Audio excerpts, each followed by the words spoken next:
నేనేమంటున్నా తెలుగుదేశమే మనకు ఆదర్శమని. తెలుగుదేశం అనే కాదు, ఇప్పుడు ఒకటి నేనేమంటున్నా మంచి చెడు. ఇప్పుడు కాంగ్రెస్ పార్టీ కూడా మన ఐదుగురే ఉండే కదా ఎమ్మెల్యే. నేనేమంటున్నా విషయం అది కాదు. వీళ్ళనైనా ఇప్పుడు మొన్న ఎవరి పేర్లు వచ్చినా ఎవరు పోయినా ఎవరున్నా బీవీ పాటిల్ గారు 2 సార్లు ఎంపీ అయిన ఎట్లా కేసీఆర్ బొమ్మ పెట్టుకునేయండి కదా, పొద్దుగంటి రాములు అట్లకించేయండి కదా, ఇంకెవరు ఒక ఆయన పోయినా ఆయన ఎట్లయ్యండి కదా. విషయం అది కాదు. నేనేమంటున్నా అంటే ఈజ్ అ టాల్ లీడర్. ఆయనకు ఉన్నటువంటి ఒక ఎక్స్పీరియన్స్ కానీ, తెలంగాణ సాధించినటువంటి ఘనత కానీ, ఈ రాష్ట్రంలో అన్ని రంగాల్లో చేసినటువంటి అభివృద్ధి కానీ ఉంది.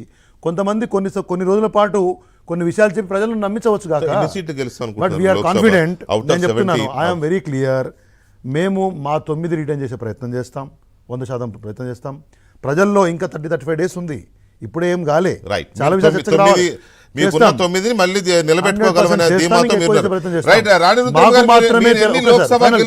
స్టేట్మెంట్ ఒక్కటే, బీఆర్ఎస్ పార్టీకి మాత్రమే సరైన పద్ధతిలో తెలంగాణను తెలంగాణకు పార్లమెంట్ లో ప్రాతినిధ్యం శక్తి ఉందనే విషయాన్ని మేము ప్రజలకు చెప్పబోతున్నాం, చెప్తాం. చెప్పండి, మీరు ఎన్ని సీట్లు గెలవగలం అనుకుంటున్నారు లోక్సభ? మేము 10 నుంచి 12 స్థానాలు ఖచ్చితంగా గెలవబోతున్నామండి. రైట్.